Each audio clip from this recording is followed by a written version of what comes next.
राधे राधे, हरे कृष्ण। आप सभी का दिन शुभ हो। आज दिनांक है 23 अक्टूबर और दिन है गुरुवार और आज है कार्तिक मास के शुक्ल पक्ष की द्वितीय तिथि, जिसे यम द्वितीय और भाई दूज के नाम से भी जाना जाता है। और आप सभी को भाई दूज के पर्व की भी बहुत बहुत शुभकामनाएं। आज ब्रह्म मुहूर्त का समय रहेगा सुबह 4:55 से 5:43 तक। सूर्योदय होगा सुबह 6:31 और सूर्यास्त होगा शाम 5:51 पर। द्वितीय तिथि आज रात 10:46 तक रहेगी।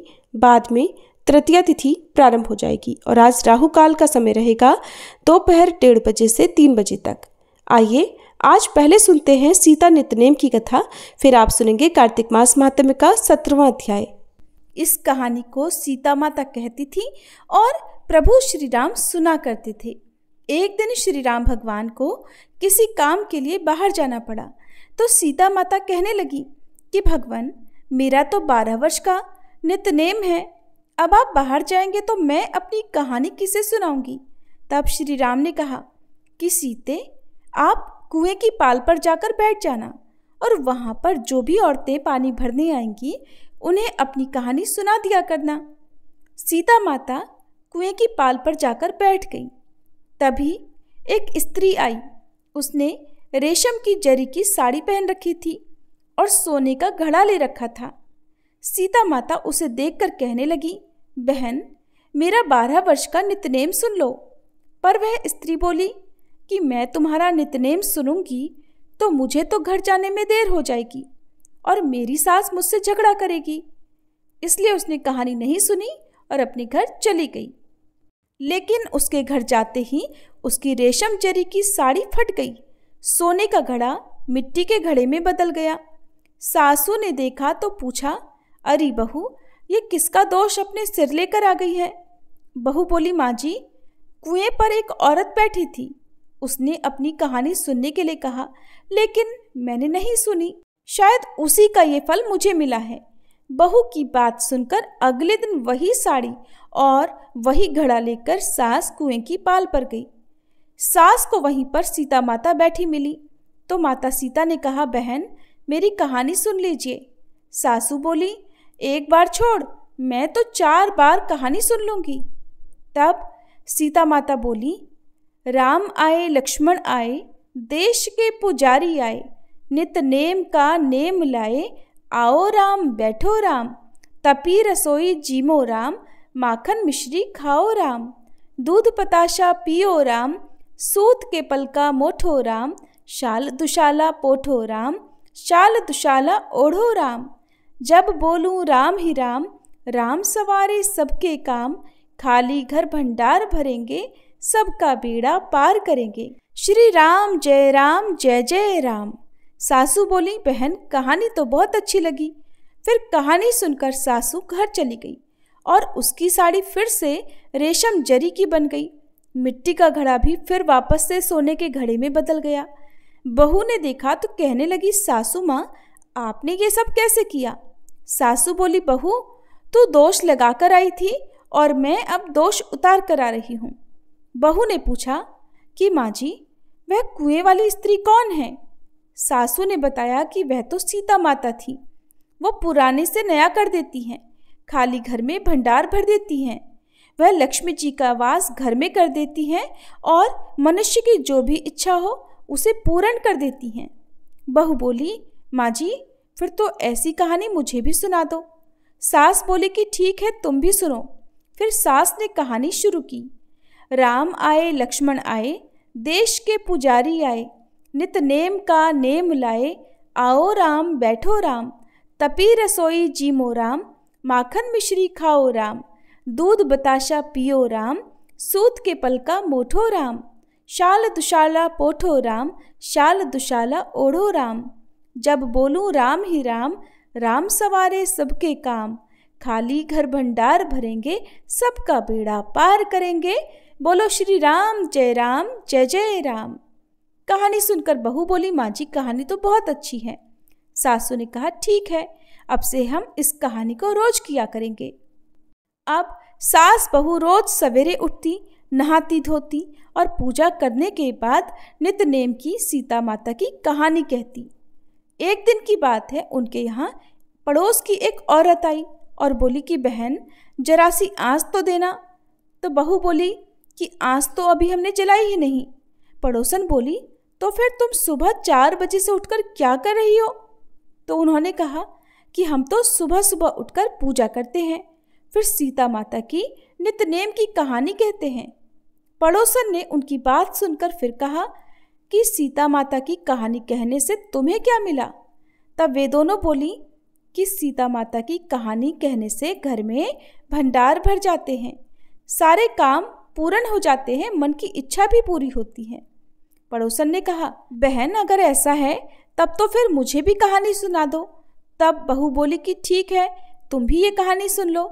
राम आए लक्ष्मण आए, देश के पुजारी आए, नित नेम का नेम लाए। आओ राम बैठो राम, तपी रसोई जीमो राम, माखन मिश्री खाओ राम, दूध बताशा पियो राम, सूत के पल का मोठो राम, शाल दुशाला पोठो राम, शाल दुशाला ओढ़ो राम। जब बोलू राम ही राम, राम सवारे सबके काम, खाली घर भंडार भरेंगे, सबका बेड़ा पार करेंगे, श्री राम जय जय राम। पड़ोसन ने इस कहानी को सुना तो कहने लगी बहन कहानी तो बहुत अच्छी लगी। अब वह पड़ोसन भी नित्यनेम सीता माता की कहानी कहने लगी। कहानी कहने से सीता माता ने पड़ोसन के भी धन के भंडार भर दिए। देखते ही देखते अब तो पूरे मोहल्ले में नित्यनेम की कथा चल पड़ी और हर किसी की मनोकामना पूर्ण होने लगी। हे सीता माता, जैसे आपने उन सभी के भंडार भरे वैसे ही हमारे भी भरना। कहानी कहने वाले, सुनने वाले और हुंकार भरने वाले सबके भरना। सभी प्रेम से बोलिए सीता मैया की जय। अब सुनिए आज का महात्म्य। दीपावली को दीप मालिका के महत्व एवं महालक्ष्मी जी के पूजन की विधि ध्यान पूर्वक सुनने के बाद महाराज पृथु ने नारद जी से विनती की, हे देवर्षि, अब आप अन्नकूट तथा गोवर्धन का महात्म्य सुनाने की कृपा करें। तब नारद जी ने कहा, दीपावली के अगले दिन कार्तिक शुक्ला प्रतिपदा को गोवर्धन पूजा तथा अन्नकूट होता है। इस दिन पृथ्वी पर गोबर का गोवर्धन बनाकर उसका पूजन करें और अन्नकूट बनाएं।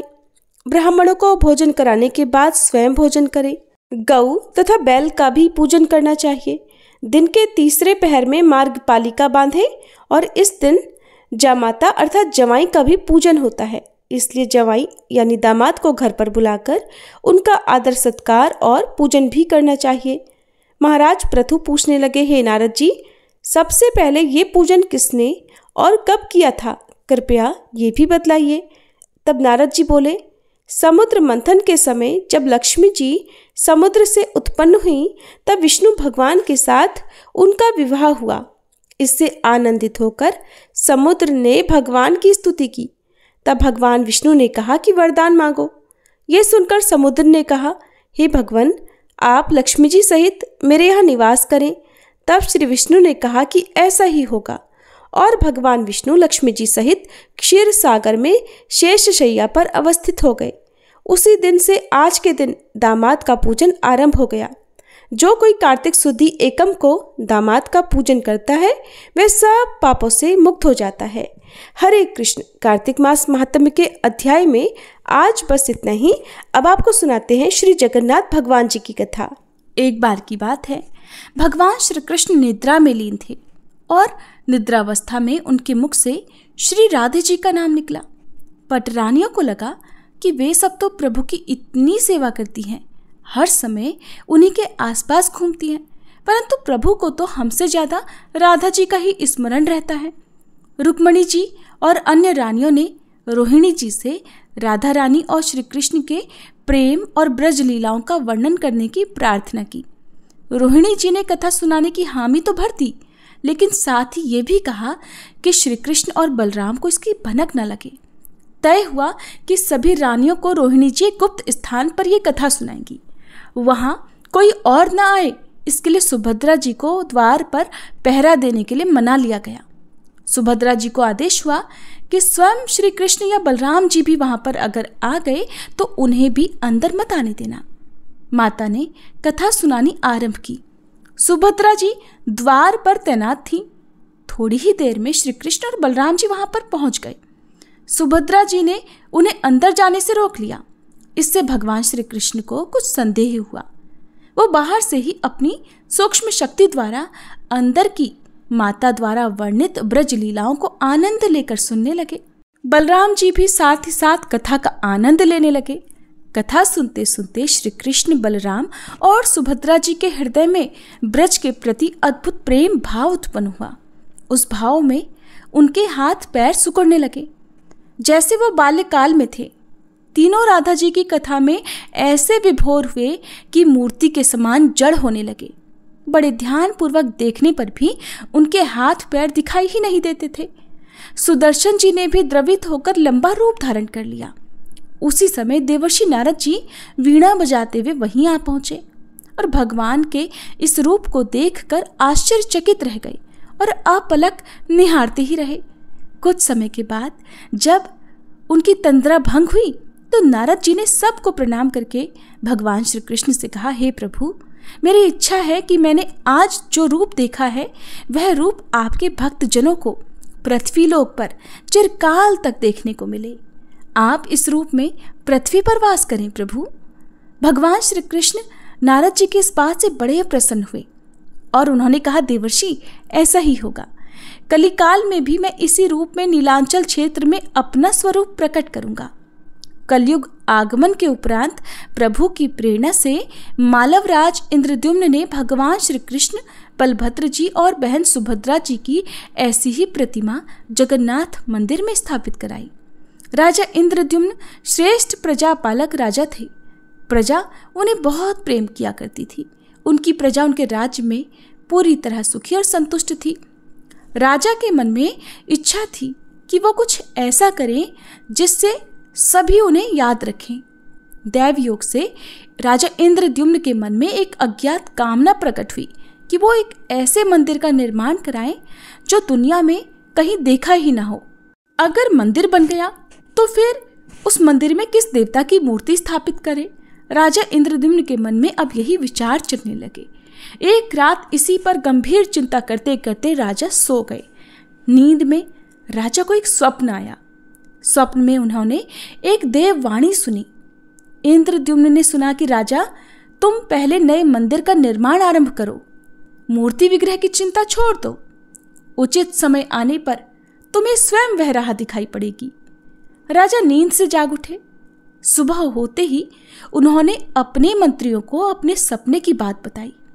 राजपुरोहित के सुझाव पर शुभ मुहूर्त में पूर्वी समुद्री तट पर एक विशाल मंदिर के निर्माण का निश्चय किया।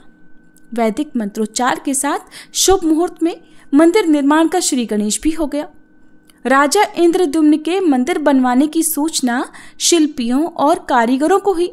अब तो सभी इस शुभ कार्य में, इस अलौकिक कार्य में अपना अपना योगदान देने के लिए पहुंच गए। दिन रात मंदिर के निर्माण में जुट गए। कुछ ही वर्षों में अद्भुत मंदिर बनकर तैयार हो गया।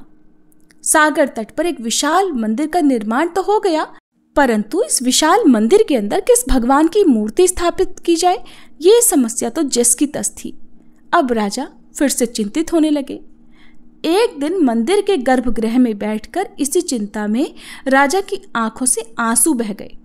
राजा ने भगवान से विनती की कि प्रभु, आपके किस स्वरूप को मैं इस मंदिर में स्थापित करूं? मैं इसी चिंता में व्याकुल हूं। मार्ग दिखाइए प्रभु। आपने स्वप्न में जो संकेत दिया था उसे पूरा होने का समय कब आएगा? देव विग्रह विहीन मंदिर देखकर सब मुझ पर हंसेंगे। राजा की आंखों से आंसू झरझर बह रहे थे और वह मन ही मन सच्चे मन से प्रभु से प्रार्थना करते जा रहे थे कि प्रभु, आपके आशीर्वाद से मेरा बड़ा सम्मान है। प्रजा समझेगी कि मैंने झूठ मूठ में स्वप्न में आपके आदेश की बात कहकर इतना बड़ा श्रम कराया। हे प्रभु, मुझे कुछ नहीं सूझ रहा, बस आप ही मार्ग दिखाइए। राजा बड़े दुखी मन से अपने महल में चले गए। उसी रात को राजा ने फिर से एक सपना देखा। सपने में उन्हें दिव्य वाणी सुनाई थी कि राजन, यहाँ निकट में ही भगवान श्री कृष्ण का विग्रह रूप है। तुम उसे खोजने का प्रयास करो, तुम्हें दर्शन मिलेंगे। इंद्रद्युम्न ने स्वप्न की बात फिर से राजपुरोहित और मंत्रियों को बताई। सभी इस निष्कर्ष पर पहुंचे कि प्रभु की कृपा सहज प्राप्त नहीं होगी। उसके लिए हमें शुद्ध और निर्मल मन से परिश्रम आरंभ करना होगा। भगवान के विग्रह का पता लगाने की जिम्मेदारी राजा इंद्रद्युम्न ने 4 पंडित विद्वानों को सौंप दी। प्रभु इच्छा से प्रेरित होकर अब वे चारों विद्वान चारों दिशाओं में चले गए। उन चारों में एक विद्वान थे विद्यापति। वो चारों में सबसे कम उम्र के थे। प्रभु के विग्रह की खोज के समय उनके साथ बहुत सारी अलौकिक घटनाएं घटित हुईं। पंडित विद्यापूर्ति पूर्व दिशा की ओर चल पड़े। कुछ आगे चलने के बाद विद्यापति उत्तर की ओर मुड़े तो उन्हें जंगल दिखाई दिया। वो जंगल अत्यंत भयावह था। विद्यापति भगवान श्री कृष्ण के उपासक थे। उन्होंने सच्चे मन से भगवान श्री कृष्ण का स्मरण किया और प्रभु से राह दिखाने की प्रार्थना की। भगवान श्री कृष्ण की प्रेरणा से अब उन्हें राह दिखने लगी। भगवान का मन में नाम लेते लेते और मन में हरे कृष्णा जपते हुए वो उस भयानक वन में चले जा रहे थे। जंगल के बीचों बीच उन्हें एक पर्वत दिखाई दिया। पर्वत के वृक्षों से संगीत की ध्वनि सा सुरम्य गीत सुनाई पड़ रहा था। विद्यापति संगीत के भी जानकार थे। उन्हें वहां मृदंग, बंसी और करताल की मिलीजुली ध्वनि सुनाई देने लगी।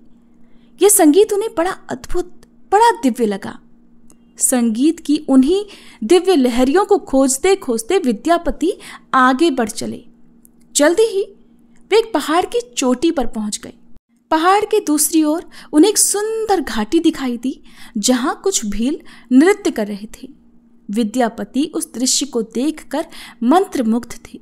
सफर के कारण थके थे, किंतु संगीत से उनकी ये सारी थकान पल भर में ही मिट गई और अब उन्हें नींद आने लगी।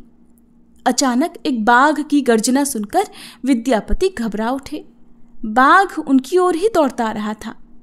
बाघ को देखकर विद्यापति घबरा गए और मूर्छित होकर वहीं गिर पड़े। बाघ विद्यापति पर आक्रमण करने ही वाला था कि तभी एक स्त्री ने बाघ को पुकारा, बाघ। उस आवाज को सुनकर बाघ मौन खड़ा हो गया।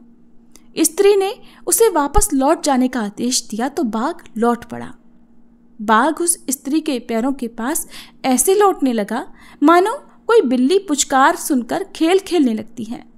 युवती बाघ की पीठ को प्यार से स्नेह से थपथपाने लगी और बाघ स्नेह से पैरों में लौटता रहा। वह स्त्री वहां मौजूद स्त्रियों में सबसे अधिक सुंदर लग रही थी। वह भीलों के राजा विश्वावसु की इकलौती कन्या ललिता थी। ललिता ने अपनी सेविकाओं को अचेत विद्यापति की देखभाल करने के लिए भेजा। सेविकाओं ने झरझर बहते झरने से जल लेकर विद्यापति पर छिड़का। कुछ देर के बाद विद्यापति की चेतना लौटी। उन्हें होश आया तो उन्हें जल पिलाया गया। विद्यापति ये सब कुछ देखकर बड़े आश्चर्य में पड़े हुए थे। ललिता विद्यापति के पास आई और पूछा कि आप कौन हैं और इस भयानक जानवरों से भरे हुए इस जंगल में आप कैसे पहुंचे? आपके आने का क्या उद्देश्य है, बताइए, ताकि मैं आपकी कुछ सहायता कर सकूं। विद्यापति के मन से उस बाघ का भय अभी पूरी तरह से गया नहीं था। ललिता ने ये बात भांप ली। फिर उन्हें दिलासा देते हुए कहने लगी कि विप्रवर, आप मेरे साथ चलिए। जब आप स्वस्थ हो जाएं, तब अपने लक्ष्य की ओर प्रस्थान कीजिएगा। विद्यापति ललिता के पीछे पीछे उनकी बस्ती की तरफ चल पड़े। विद्यापति भीलों के राजा विश्वावसु से मिले और उन्हें अपना परिचय दिया। विश्वावसु विद्यापति जैसे विद्वान से मिलकर बड़े प्रसन्न हुए। विद्यापति कुछ दिन वहां उनके अतिथि बनकर रुके रहे। वहां वह भीलों को धर्म और ज्ञान का उपदेश देने लगे। उनके उपदेशों को विश्वावसु तथा ललिता बड़ी रुचि के साथ सुनते थे। अब ललिता के मन में विद्यापति के प्रति अनुराग पैदा हो गया। विद्यापति ने भी भांप लिया कि ललिता जैसी सुंदरी को उनसे प्रेम हो गया है, किंतु विद्यापति तो एक बड़े कार्य के लिए निकले थे। अचानक एक दिन वे बीमार पड़ गए। ललिता ने उनकी खूब सेवा की। इससे अब विद्यापति के मन में भी ललिता के प्रति प्रेम भाव पैदा हो गया। विश्वावसु ने प्रस्ताव रखा कि विद्यापति ललिता से विवाह कर ले, जिसे उन्होंने बड़ी खुशी खुशी स्वीकार कर लिया। कुछ दिन दोनों के बड़े सुख से बीते। ललिता से विवाह करके विद्यापति प्रसन्न तो थे ही, किंतु जिस महत्वपूर्ण कार्य करने के लिए वे निकले थे वो अभी तक अधूरा था और यही चिंता उन्हें बार बार रह रहकर सताती थी। इसी बीच विद्यापति को एक विशेष बात पता चली। वो ये कि विश्वावसु हर रोज सवेरे उठकर कहीं चले जाते थे और सूर्योदय से पहले पहले ही लौटकर आ जाते थे। कितनी भी विकट स्थिति हो, उनका ये नियम कभी टूटता नहीं था। विश्वावसु के इस व्रत पर विद्यापति को बड़ा आश्चर्य हुआ। उनके मन में इस रहस्य को जानने की इच्छा हुई कि आखिर विश्वावसु जाते कहाँ हैं। एक दिन विद्यापति ने ललिता से इस बारे में पूछा। ललिता ये सुनकर सहम गई। विद्यापति ने ललिता से उसके पिता द्वारा प्रतिदिन सुबह किसी अज्ञात स्थान पर जाने और सूर्योदय के पहले ही लौट आने का रहस्य पूछा। विश्वावसु का यह नियम किसी भी परिस्थिति में टूटता ही नहीं था। ललिता के सामने अब धर्म संकट आ गया। वो अपने पति की बात को ठुकरा नहीं सकती थी, लेकिन पति जो कुछ पूछ रहा था वो उसके वंश की गोपनीय परंपरा से जुड़ी बात थी, जिसे खोलना उसके लिए संभव नहीं था। तब ललिता ने कहा कि स्वामी, यह हमारे कुल का रहस्य है जिसे किसी के सामने खोला नहीं जा सकता, किंतु आप मेरे पति हैं और मैं आपको कुल का ही पुरुष मानते हुए जितना संभव हो सकता है उतना बताने का प्रयास करती हूँ। यहाँ से कुछ ही दूरी पर एक गुफा है जिसके अंदर हमारे कुल देवता हैं। उनकी पूजा हमारे सभी पूर्वज करते आए हैं। ये पूजा निर्बाध चलनी चाहिए और उसी पूजा के लिए पिताजी हर रोज सुबह नियमित रूप से जाते हैं। विद्यापति ने ललिता से कहा कि वो भी उनके कुल देवता के दर्शन करना चाहते हैं। ललिता बोली, ये संभव नहीं है। हमारे कुल देवता के विषय में जानने की इच्छा है तो ये सुनकर ही मेरे पिता क्रोधित हो जाएंगे। इधर विद्यापति की उत्सुकता बढ़ रही थी। वो तरह तरह से ललिता को अपने प्रेम की शपथ देकर उसे मनाने का प्रयास करने लगे। आखिरकार वे सफल हुए। तब ललिता ने कहा कि वो अपने पिताजी से विनती करेगी कि वो आपको कुल देवता के दर्शन करा दें। फिर समय आने पर ललिता ने अपने पिता से सारी बात कही। सुनते ही वे क्रोधित हो गए। ललिता ने जब ये कहा कि मैं आपकी अकेली संतान हूँ, आपके बाद देवता के पूजा का दायित्व मेरा होगा, इसलिए मेरे पति का यह अधिकार बनता है क्योंकि आगे उसे ही पूजना होगा। विश्वावसु अपनी पुत्री के तर्क के आगे झुक गए और बोले, गुफा के दर्शन किसी को तभी कराए जा सकते हैं जब वह भगवान की पूजा का दायित्व अपने हाथ में ले ले। विद्यापति ने यह दायित्व स्वीकार कर लिया। तब विश्वावसु कुल देवता के दर्शन कराने को तैयार हो गए। दूसरे दिन सूर्योदय से पहले विद्यापति की आंखों पर पट्टी बांधकर विश्वावसु उनका दाहिना हाथ पकड़कर गुफा की तरफ निकले। विद्यापति ने मुट्ठी में सरसों रख ली थी, जिसे रास्ते में छोड़ते हुए वे गए। गुफा के पास पहुंचकर विश्वावसु रुके और गुफा के पास पहुंच गए। विश्वावसु ने विद्यापति के आंखों की काली पट्टी खोल दी। उस गुफा में नीले रंग का प्रकाश चमक उठा। हाथों में मुरली लिए भगवान श्री कृष्ण का रूप विद्यापति को दिखाई दिया। देखते ही विद्यापति आनंद मुग्ध रह गए। उन्होंने भगवान के दर्शन किए। दर्शन के बाद तो जैसे विद्यापति वापस लौटना ही नहीं चाहते थे, किंतु विश्वावसु ने उन्हें लौटने का आदेश दिया। फिर उनकी आंखों पर पट्टी बांधी और दोनों चल पड़े। वापस लौटने पर ललिता ने विद्यापति से पूछा। विद्यापति ने गुफा में दिखाई दिए अलौकिक दृश्य के विषय में अपनी पत्नी को बताना भी उचित नहीं समझा। वो टाल गए। ये तो जानकारी हो चुकी थी कि विश्वावसु श्री कृष्ण की मूर्ति की पूजा किया करते हैं। अब विद्यापति को आभास हो गया कि महाराज ने स्वप्न में जिस प्रभु विग्रह के बारे में देववाणी सुनी थी वो इसी मूर्ति के विषय में थी। विद्यापति विचार करने लगे कि वो किसी भी तरह इस मूर्ति को लेकर राजधानी में पहुंचाएंगे। वो एक तरफ तो गुफा से मूर्ति को लेकर जाने की बात सोच रहे थे, दूसरी तरफ भील राज और पत्नी के साथ विश्वासघात करने के विचार से ही उनका मन बड़ा बेचैन हो रहा था। विद्यापति धर्म अधर्म के बारे में सोचते रहे। फिर विचार आया कि अगर विश्वावसु ने सचमुच उस पर विश्वास किया होता तो आंखों पर पट्टी बांधकर गुफा तक नहीं ले जाते, इसलिए उसके साथ विश्वासघात करने का तो प्रश्न ही नहीं उठता। उन्होंने गुफा से उस मूर्ति को ही चुराने का मन बना लिया। विद्यापति ने ललिता से कहा कि वो अपने माता पिता के दर्शन करने के लिए जाना चाहता है, वो उसे लेकर परेशान होंगे। ललिता भी साथ चलने को तैयार हुई तो विद्यापति ने ये कहकर समझा लिया कि वो जल्दी ही वापस लौटकर आ जाएगा तो उसे भी लेकर जाएगा। ललिता मान गई। विश्वावसु ने उसके लिए घोड़े का प्रबंध कराया। अब तक सरसों के दाने से पौधे निकल आए थे। उन्हें देखते देखते विद्यापति गुफा तक पहुंच गए। उन्होंने भगवान की स्तुति की और क्षमा प्रार्थना के बाद उनकी मूर्ति उठाकर झोले में रख ली। शाम तक वह राजधानी में पहुंच गए और सीधा राजा के पास चले गए। उन्होंने दिव्य प्रतिमा राजा को सौंप दी और पूरी कहानी सुनाई। राजा ने बताया कि उन्होंने कल एक सपना देखा था कि सुबह सागर में कुंदा बहकर आएगा। उस कुंदे की नक्काशी करवाकर तराश कर भगवान की मूर्ति बनवा लेना, जिसका अंश तुम्हें प्राप्त होने वाला है। वह भगवान श्री विष्णु का स्वरूप होगा। तुम जिस मूर्ति को लेकर आए हो वो भी भगवान विष्णु का ही अंश है। दोनों आश्वस्त थे कि उनकी तलाश पूरी हो गई है। राजा ने कहा कि जब भगवान द्वारा भेजी गई लकड़ी से हम इस प्रतिमा का बड़ा स्वरूप बनवा लेंगे तब तुम अपने ससुर से मिलकर उन्हें मूर्ति वापस कर देना। उनके कुल देवता का इतना बड़ा विग्रह एक भव्य मंदिर में स्थापित देखकर उन्हें बड़ी प्रसन्नता होगी। दूसरे दिन सूर्योदय से पहले राजा विद्यापति तथा मंत्रियों को लेकर सागर तट पर पहुंचे। स्वप्न के अनुसार एक बड़ा कुंदा पानी में बहकर आ रहा था। सभी ने देखा तो बड़े प्रसन्न हुए। 10 नावों पर बैठकर राजा के सेवक उस भारी कुंदे को खींचने लगे। मोटी मोटी रस्सियों से कुंदे को बांधकर खींचा जाने लगा, लेकिन कुंदा टस से मस नहीं हुआ। और लोग भेजे गए, लेकिन सैकड़ों लोग भी मिलकर और नावों का प्रयोग करके भी कुंदे को हिला तक नहीं सके। फिर सेनापति ने एक लंबी सेना कुंदे को खींचने के लिए भेज दी। सारे सागर में सैनिक ही सैनिक नजर आने लगे, लेकिन सभी मिलकर कुंदे को अपने स्थान से हिला तक नहीं सके। कुंदे को खींचने के प्रयास में सुबह से रात हो गई। अचानक राजा ने काम रोकने का आदेश दिया। उन्होंने विद्यापति को अकेले में ले जाकर कहा कि वह समस्या का कारण जान गए हैं। राजा के चेहरे पर संतोष के भाव थे। राजा ने विद्यापति को गोपनीय रूप से कहीं चलने की बात कही।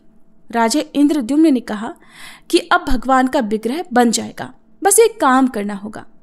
भगवान श्री कृष्ण ने राजा को ऐसा क्या संकेत दे दिया था कि उसकी सारी परेशानी ही समाप्त हो गई। राजा इंद्रद्युम्न को भगवान की प्रेरणा से समझ में आने लगा कि आखिर प्रभु के विग्रह के लिए जो लकड़ी का कुंदा पानी में बहकर आया है वो हिलडुल भी क्यों नहीं रहा। राजा ने विद्यापति को बुलाया और कहा कि तुम जिस दिव्य मूर्ति को अपने साथ लेकर आए हो उसकी अब तक जो पूजा करता आया था उससे तुरंत भेंट करके क्षमा मांगनी होगी। बिना उसके स्पर्श किए ये कुंदा आगे नहीं बढ़ सकेगा। राजा इंद्रद्युम्न और विद्यापति विश्वावसु से मिलने पहुंचे। राजा ने पर्वत की चोटी से जंगल को देखा तो उसकी सुंदरता को देखता ही रह गया। दोनों भीलों की बस्ती की ओर चुपचाप चलते रहे। इधर विश्वावसु अपने नियमित दिनचर्या के हिसाब से गुफा में अपने कुल देवता की पूजा के लिए चल पड़े। वहां पहुंचे तो देखा प्रभु की मूर्ति गायब थी। तब वह समझ गए कि उनके दामाद ने ही ये छल उनके साथ किया है। विश्वावसु लौटे और अपनी पुत्री को सारी बात बता दी। विश्वावसु पीड़ा से भरे हुए घर के आंगन में पछाड़ खाकर गिर गए। ललिता अपने पति द्वारा किए गए विश्वासघात से बहुत दुखी थी और खुद को इसका कारण मान रही थी। पिता पुत्री दिन भर विलाप करते रहे। उन दोनों ने अन्न का एक दाना भी नहीं छुआ। अगली सुबह विश्वावसु उठे और हर दिन की तरह अपनी दिनचर्या का पालन करते हुए गुफा की तरफ बढ़ निकले। वो जानते थे कि प्रभु का विग्रह वहां पर नहीं है, फिर भी उनके पैर अनायास ही गुफा की ओर खींचे चले जाते थे। विश्वावसु के पीछे पीछे ललिता और रिश्तेदार भी चल पड़े। विश्वावसु गुफा के भीतर पहुंचे जहां भगवान की मूर्ति होती थी। उस चट्टान के पास हाथ जोड़कर खड़े हो गए और फिर उसी चट्टान पर गिर गए और हाथ जोड़कर बिलक बिलक कर रोने लगे। उनके पीछे पीछे बाकी लोग भी रो रहे थे। तभी एक भील युवक भागता हुआ गुफा के पास आया और बताया कि उसने महाराज और उनके साथ विद्यापति को बस्ती की ओर से आते देखा है। ये सुनकर सब चौंक उठे। विश्वावसु राजा के स्वागत में गुफा से बाहर आए, लेकिन उनकी आंखों में आंसू थे। राजा इंद्रद्युम्न विश्वावसु के पास आए और उन्हें अपने हृदय से लगा लिया। राजा बोले, भीलराज, तुम्हारे कुल देवता की प्रतिमा का चोर तुम्हारा दामाद नहीं बल्कि मैं स्वयं हूँ। उसने तो केवल अपने महाराज के आदेश का पालन किया था। ये सुनकर सब चौंक उठे। विश्वावसु ने राजा को आसन दिया। राजा ने तब विश्वावसु को शुरू से लेकर अंत तक सारी बात बताकर कहा कि आखिर उन्हें ये सब क्यों करना पड़ा। फिर राजा ने उनसे अपने स्वप्न और फिर जगन्नाथपुरी में सागर तट पर मंदिर निर्माण की बात कह सुनाई। राजा ने विश्वावसु से प्रार्थना की, भील सरदार विश्वावसु, कई पीढ़ियों से आपके वंश के लोग भगवान की मूर्ति को पूजते आए हैं। भगवान के उस विग्रह के दर्शन सभी को मिल सके, इसके लिए आपकी सहायता चाहिए।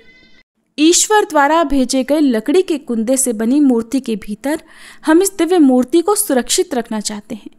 अपने कुल की प्रतिमा को पुरी के मंदिर में स्थापित करने की अनुमति दे दो। उस कुंदे को तुम स्पर्श करोगे तभी वह वहां से हिलेगा। सुनकर विश्वावसु राजी हो गए। राजा सपरिवार विश्वावसु को लेकर सागर तट पर पहुंचे। विश्वावसु ने कुंदे को छुआ और छूते ही कुंदा अपने आप तैरता हुआ किनारे पर आ लगा। राजा के सेवकों ने उस कुंदे को राजमहल में पहुंचा दिया। अगले दिन राजा ने शिल्पीकारों और मूर्तिकारों को बुलाकर मंत्रणा की, विचार किया कि आखिर इस कुंदे से कौन सी देव मूर्ति बनाना शुभ रहेगा। मूर्तिकारों ने कह दिया कि वे पत्थर की मूर्तियां बनाना तो जानते हैं, लेकिन लकड़ी की मूर्ति बनाने का उन्हें कोई ज्ञान नहीं। अब एक नई बाधा पैदा हो चुकी थी। राजा फिर चिंतित हो गए। उसी समय वहां पर एक बूढ़ा आदमी आया और उसने राजा से कहा कि इस मंदिर में आप भगवान श्री कृष्ण को उनके भाई बलभद्र और बहन सुभद्रा के साथ विराजमान कर दीजिए। इस दैवयोग का यही संकेत है। राजा को उस बूढ़े व्यक्ति की बात से सांत्वना तो मिली, लेकिन समस्या ये थी कि आखिर मूर्ति कैसे बने। तब उस बूढ़े ने कहा कि मैं इस कला में कुशल हूँ, मैं इस पवित्र कार्य को पूरा करूंगा और मूर्तियां बनाऊंगा, किंतु मेरी एक शर्त है। राजा तो सुनते ही प्रसन्न हो गए और फिर उनकी शर्त पूछी। बूढ़े शिल्पी ने कहा कि राजन, मैं भगवान की मूर्ति निर्माण का काम एकांत में करूंगा और मैं ये काम एक बंद कमरे में करूंगा। काम पूरा होने के बाद मैं स्वयं दरवाजा खोलकर बाहर आऊंगा। इस बीच कोई भी मुझे ना बुलाए। राजा सहमत तो थे, लेकिन उन्हें एक चिंता भी हुई। बोले, अगर कोई आपके पास नहीं आएगा तो ऐसी हालत में आपके खाने पीने की व्यवस्था कैसे होगी। शिल्पी ने कहा कि जब तक मेरा काम पूरा नहीं होता मैं कुछ भी खाता पीता नहीं हूं। राज मंदिर के एक विशाल कक्ष में उस बूढ़े शिल्पी ने स्वयं को 21 दिनों के लिए बंद कर लिया और काम शुरू कर दिया। दरवाजे के भीतर से आवाजें आती थी। महारानी गुंडीचा देवी दरवाजे से कान लगाकर अक्सर छैनी हथौड़े के चलने की आवाजें सुना करती। एक दिन महारानी रोज की तरह कमरे के दरवाजे से कान लगाए खड़ी थी। इस काम को शुरू हुए 15 दिन बीत गए थे कि उन्हें उस कमरे से आवाज सुनाई पड़नी बंद हो गई। जब मूर्तिकार के काम करने की कोई आवाज नहीं आई तो रानी चिंतित हो गई। उन्हें लगा कि अंदर तो बहुत ही वृद्ध आदमी है, कुछ खाता पीता भी नहीं, कहीं उसके साथ कुछ अनहोनी ना हो गई हो। व्याकुल होकर रानी ने दरवाजे को धक्का देकर खोला और भीतर झांक कर देखा। महारानी गुंडीचा देवी ने उस वृद्ध शिल्पीकार को दिए गए वचन को तोड़ दिया था, भंग कर दिया था। मूर्तिकार अभी भी मूर्तियां बना रहा था, किंतु रानी को देखते ही वह अदृश्य हो गए। मूर्ति निर्माण का काम अभी तक पूरा नहीं हुआ था। हाथ पैर का निर्माण पूरा नहीं हुआ था। वृद्ध शिल्पीकार के रूप में वहां स्वयं देवताओं के शिल्पी भगवान विश्वकर्मा जी पधारे थे और उनके अदृश्य होते ही वो सब मूर्तियां अधूरी की अधूरी रह गईं। इसी कारण आज भी ये मूर्तियां वैसी ही हैं। उन प्रतिमाओं को ही मंदिर में स्थापित कराया गया। कहते हैं विश्वावसु संभवतः उस जरा बहेलिए का वंशज था जिसने अनजाने में भगवान श्री कृष्ण की हत्या कर दी थी। विश्वावसु शायद श्री कृष्ण के पवित्र अवशेषों की पूजा किया करते थे। ये अवशेष मूर्तियों में छिपाकर रखे गए थे। विद्यापति और ललिता के वंशज, जिन्हें दैत्यपति कहते हैं, उनका परिवार ही यहाँ अब तक पूजा करता रहा है। ये थी भगवान श्री जगन्नाथ जी की कथा। प्रेम से बोलिए श्री जगन्नाथ भगवान की जय। कार्तिक मास में सुनी जाने वाली लपसी और तपसी की कहानी। एक बार की बात है, एक लपसी था और एक तपसी था। तपसी तो भगवान की तपस्या करता था और लपसी 1.25 सेर की लापसी बनाकर उसका भोग लगाकर जीम लेता था। एक दिन वे दोनों आपस में झगड़ा करने लगे। लप्सी बोला मैं बड़ा हूँ, तपसी बोला मैं बड़ा हूँ। इतने में ही देवर्षि नारद वहाँ आए और बोले तुम दोनों क्यों झगड़ा कर रहे हो। लप्सी ने बताया कि हे देवर्षि मैं बड़ा हूँ, और तपसी ने कहा मैं बड़ा हूँ। तपसी बोला मैं सारा दिन भगवान की पूजा करता हूँ इसलिए मैं बड़ा हुआ। यह सुनकर नारद जी ने कहा कि मैं तुम्हारा फैसला कल कर दूंगा। कार्तिक मास चल रहा था। दूसरे दिन लप्सी और तपसी नहाकर आए तो नारद जी ने 1.25 करोड़ की अंगूठी उनके आगे फेंक दी। लप्सी का ध्यान उस अंगूठी पर नहीं गया। तपसी तपस्या करने बैठा तो उसे जमीन पर पड़ी हुई अंगूठी दिखाई पड़ी और उसे उसने अपने घुटने के नीचे छुपा लिया और तपस्या करने लगा। उधर लप्सी लापसी बनाकर उसका भोग भगवान को लगाकर जीमने बैठ गया। इतने में ही देवर्षि नारद वहां प्रकट हुए। उन्हें देखकर दोनों ने उन्हें प्रणाम किया और फिर दोनों ने एक साथ पूछा बताइए देवर्षि हम दोनों में से कौन बड़ा है। फिर तपसी ने एक बार फिर कहा कि मैं बड़ा हूँ। लप्सी हाथ जोड़कर खड़ा रहा।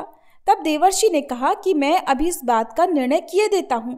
फिर देवर्षि ने तपसी को इशारा किया और कहा कि तुम जरा अपना घुटना तो उठाओ। तब तपसी के घुटने के नीचे 1.25 करोड़ की अंगूठी निकली, जिसे देखकर नारद जी बोले ये अंगूठी तूने चुराई है, तुझे तेरी तपस्या का फल नहीं मिलेगा। तब तपसी बोला हे नारद जी मेरी तपस्या का दोष कैसे दूर होगा। नारद जी ने कहा रोटी बनाकर बाटियां नहीं बनाया तो फल तुझे मिलेगा, ब्राह्मण जिमाकर दक्षिणा नहीं दी तो फल तुझे मिलेगा, साड़ी देकर ब्लाउज नहीं दिया तो फल तुझे मिलेगा, और जो दिए से दिया जलाए उसका फल तुझे मिलेगा। सब व्रत त्योहारों की कहानी सुनने के बाद जो तेरी कहानी ना सुने उसका फल तुझे मिलेगा। तब से लप्सी तपसी की कहानी सुनी और सुनाई जाती है। कहानी सुनने के बाद कहा जाता है लप्सी को फल लप्सी न हो जियो, तपसी को फल तपसी न हो जियो, महा की कहानी कथा को फल महाने हो जियो। ये थी लप्सी और तपसी की कहानी। सभी प्रेम से बोलिए कार्तिक के ठाकुर राई दामोदर जी की जय। अब सुनिए तुलसी स्तोत्र पाठ, चालीसा और आरती। सनातन धर्म में तुलसी को अत्यंत पूजनीय माना जाता है। जिस घर के आंगन में तुलसी होती है वहां कभी कोई कष्ट नहीं आता और माँ तुलसी के नाम के उच्चारण मात्र से ही भगवान विष्णु प्रसन्न हो जाते हैं। तुलसी जी में जल चढ़ाने से घर में सुख समृद्धि आती है तथा हर प्रकार के रोग शोक आदि व्याधि से मुक्ति मिल जाती है। तुलसी जी की पूजा करते समय श्री तुलसी स्तोत्र का पाठ जरूर करना चाहिए। ऐसा करने से माता तुलसी जल्द प्रसन्न होती हैं और माता तुलसी जी की पूजा का भक्तों को 2 गुना फल मिलता है। तो प्रिय श्रोताओ, अब आपको पुंडरीकृत तुलसी स्तोत्र का हिंदी अनुवाद सुना रहे हैं। आप सब भी मन में श्रद्धा रखकर तुलसी स्तोत्र का हिंदी अनुवाद सुनिए। देवी तुलसी माँ को मेरा प्रणाम है, मैं आपको नमन करता हूँ। हे विश्व की पालक, आप श्री हरि की परम प्रिय हैं। हे देवी, आपकी शक्ति के कारण ब्रह्मा से लेकर सभी देवता इस संपूर्ण संसार को बनाए रखने और उसका अंत करने में सक्षम है। इसका अर्थ है कि आपके कारण ही ब्रह्मा जी के साथ अन्य देवतागण सृष्टि के निर्माण, उसके पालन पोषण और विनाश में लगे हुए हैं। देवी तुलसी जी, आपको मेरा प्रणाम है। जो जीवन में कल्याण लाती हैं उन देवी तुलसी को नमस्कार है। जो श्री विष्णु जी की प्रिय हैं और जो शुभ है, मुक्ति प्रदान करने वाली और समृद्धि प्रदान करने वाली देवी तुलसी को नमस्कार है। देवी तुलसी को नमस्कार है। हे देवी, कृपया मुझे सभी प्रकार के दुर्भाग्य और विपत्तियों से बचाए रखना। हे देवी, आपकी महिमा का वर्णन करना, यहाँ तक कि आपका स्मरण मात्र ही मनुष्य को पवित्र बना देता है। देवी तुलसी जी को प्रणाम। मैं देवी तुलसी को पूरी श्रद्धा के साथ प्रणाम करता हूँ, जो देवियों में सबसे प्रमुख है और जिनका तेजोमय रूप है, जिसे देखकर इस नश्वर संसार के सभी पापी अपने पापों से मुक्त हो जाते हैं। देवी तुलसी को मेरा प्रणाम है। इस पूरे विश्व को देवी तुलसी जी ने संरक्षित किया है, जिसमें गतिमान और अचल दोनों प्राणी शामिल हैं। देवी पापी व्यक्ति के सभी पापों को नष्ट कर देती हैं। एक बार जब वे उन्हें देखते हैं और भक्ति के साथ उनके सामने आत्मसमर्पण करते हैं, इसका अर्थ है कि माता तुलसी चर और अचर समेत पूरे जगत की रक्षा करती हैं और अपने दर्शन मात्र से ही पापी मनुष्यों के सभी पापों को नष्ट कर देती हैं, या फिर तुलसी जी के दर्शन मात्र से ही पापियों के पाप नष्ट हो जाते हैं। देवी तुलसी को मेरा प्रणाम है। जो भी श्रद्धा के साथ देवी तुलसी के सामने हाथ जोड़कर प्रणाम करते हैं वे इस कलयुग के बंधनों को पार कर जाते हैं और सभी प्रकार के सुख और प्रसन्नता को प्राप्त करते हैं, फिर चाहे वह महिला हो, व्यापारी हो या अन्य कोई भी जन। देवी तुलसी को मेरा नमस्कार। देवी तुलसी के समान इस पृथ्वी पर और कोई देवता नहीं है। देवी विश्व को उसी प्रकार शुद्ध करती हैं जैसे वैष्णव भगवान विष्णु जी के संग से शुद्ध होते हैं। देवी तुलसी को मेरा प्रणाम। इस कलयुग में भगवान विष्णु जी के माथे पर तुलसी पत्र चढ़ाना भक्तों के मस्तक पर विष्णु जी के वरदान, कृपा और आशीर्वाद को हमेशा बनाए रखता है।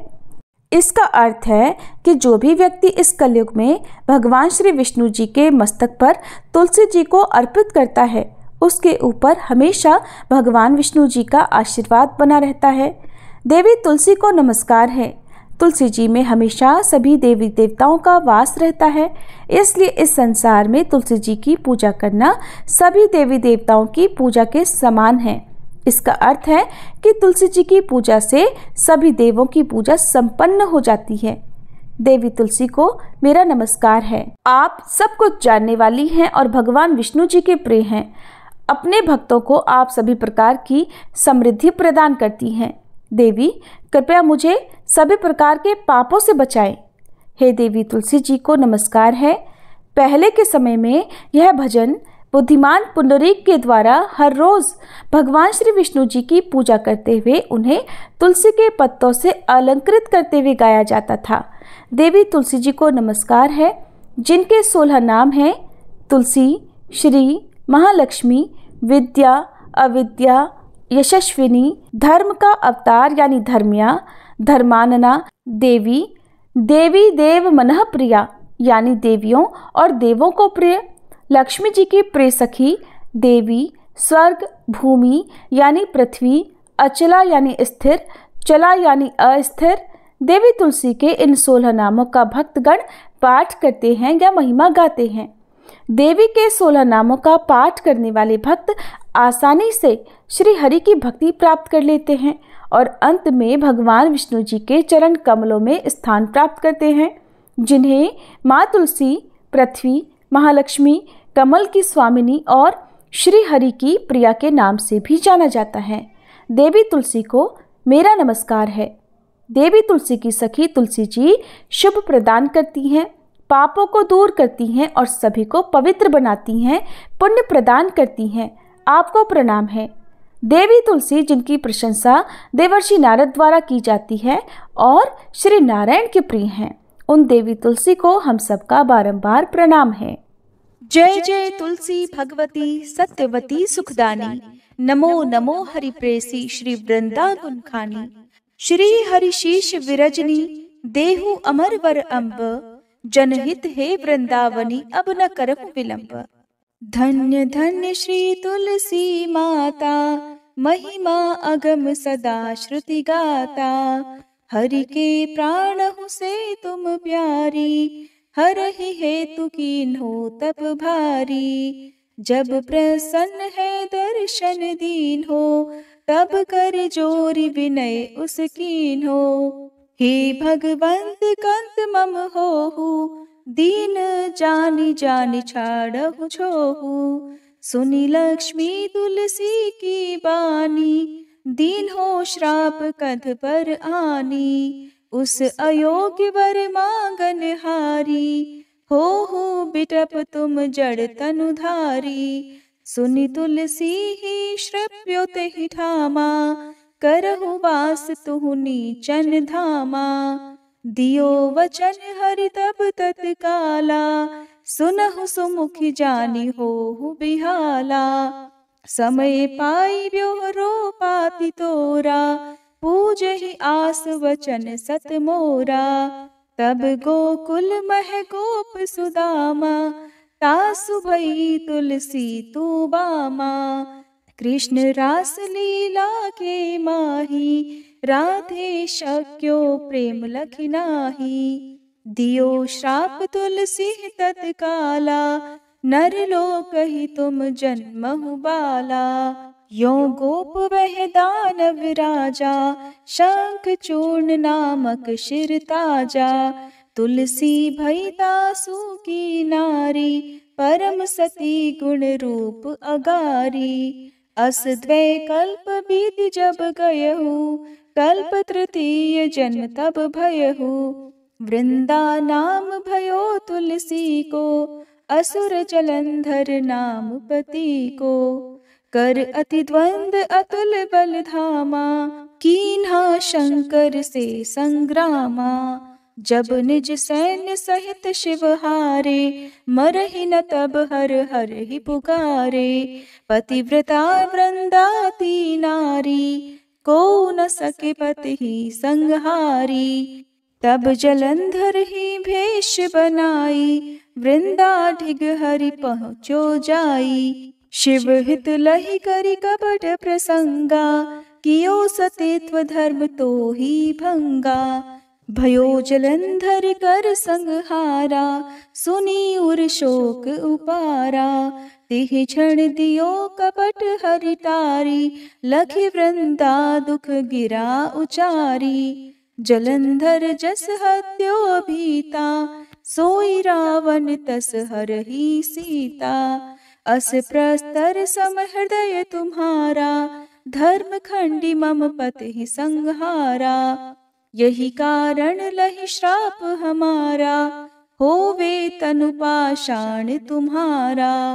सुनि हरि तुरत ही वचन उचारे, दियो श्राप बिना विचारे। लख्यो ना निज कर दूत पति को, छलन चाहियो जब पार्वती को। जड़ मति तुह अस हो जड़ रूपा, जग में तुलसी बिटप अनूपा। धग्व रूप हम शाली ग्रामा, नदी गंडकी बीच ललामा। जो तुलसी दल हम ही चढ़ई है, सब सुख भोग परम पद पई है। बिनु तुलसी हरि जलत शरीरा, अतिशय उठत शीश उर पीरा। जो तुलसी दल हरि शिर धारत, सो सहस्त्र घट अमृत डारत। तुलसी हरि मन रंजनिहारी, रोग दोष दुख भंजनिहारी। प्रेम सहित हरि भजन निरंतर, तुलसी राधा में नाही अंतर। व्यंजन हो 56 प्रकारा, बिन तुलसी दल ना हरहि प्यारा। सकल तीर्थ तुलसी तरु छाही, लहत मुक्ति जन संशय नाही। कवि सुंदर इक हरि गुण गावत, तुलसी निकट सहस गुण पावत। बसत निकट दुर्वासा धामा, जो प्रयास ते पूर्व ललामा। पाठ करहि जो नित नर नारी, हो ही सुख भाषहि त्रिपुरारी। तुलसी चालीसा पढ़ी तुलसी तरु गृहधारी, दीप दान करी पुत्र फल पावहि बंध्यहु नारी। सकल दुख दरिद्र हरिहार हुए परम प्रसन्न, आशय धन जन लड़ही कर बसहि पूर्णा अत्र। लाही अभिमत फल जगत, मह लाही पूर्ण सब काम। जेहि दल अर्पहि तुलसी, तह सहस बसहि हरि राम। तुलसी महिमा नाम लख, तुलसी सूत सुख राम। मानस 40 रच्यो, जग मह तुलसीदास। प्रेम से बोलिए तुलसी महारानी की जय। तुलसी महारानी नमो नमो, हर की पटरानी नमो नमो। तुलसी महारानी नमो नमो, धन तुलसी पूरण तप कीनो। शालिग्राम बनी पटरानी नमो नमो। तुलसी महारानी नमो नमो, हर की पटरानी नमो नमो। जाके पत्र मंजरी कोमल, श्रीपति कमल चरण लपटानी नमो नमो। तुलसी महारानी नमो नमो, हरि की पटरानी नमो नमो। कौन महीने बोई रानी तुलसा, कौन महीने हुई हरियाली नमो नमो, तुलसी महारानी नमो नमो, हरि की पटरानी नमो नमो।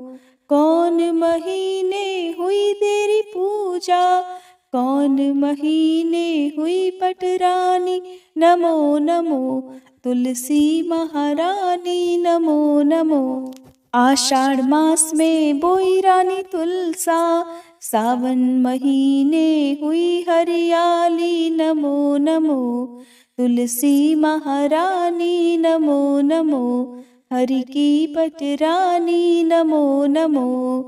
कार्तिक मास में हुई तेरी पूजा, मंगसिर मास हुई पटरानी नमो नमो, तुलसी महारानी नमो नमो, हरि की पटरानी नमो नमो। धूप दीप नैवेद्य आरती, पुष्पन की वर्षा बरसानी नमो नमो, तुलसी महारानी नमो नमो, हरि की पटरानी नमो नमो। 56 भोग 3600 व्यंजन, बिन तुलसी हरि एक न मानी नमो नमो, तुलसी महारानी नमो नमो, हरि की पटरानी नमो नमो। जो तुलसी को सवेरे गाए, श्री कृष्ण के दर्शन पाए नमो नमो, तुलसी महारानी नमो नमो, हरि की पटरानी नमो नमो। जो तुलसी को दोपहर गाए, खीर खांड का भोग लगाए नमो नमो, तुलसी महारानी नमो नमो, हरि की पटरानी नमो नमो। जो तुलसी को सांझ को गाए, श्री कृष्ण की आरती उतारे नमो नमो, तुलसी महारानी नमो नमो, हरि की पटरानी नमो नमो। जो तुलसी को रात को गाए, श्री कृष्ण के चरण दबाए नमो नमो, तुलसी महारानी नमो नमो, हरि की पटरानी नमो नमो। सब सखी मैया तेरो यश गावे, भक्ति दान दी जय महारानी नमो नमो, तुलसी महारानी नमो नमो, हरि की पटरानी नमो नमो, तुलसी महारानी नमो नमो, हरि की पटरानी नमो नमो। प्रेम से बोलिए श्री कृष्ण भगवान की जय, तुलसी महारानी की जय।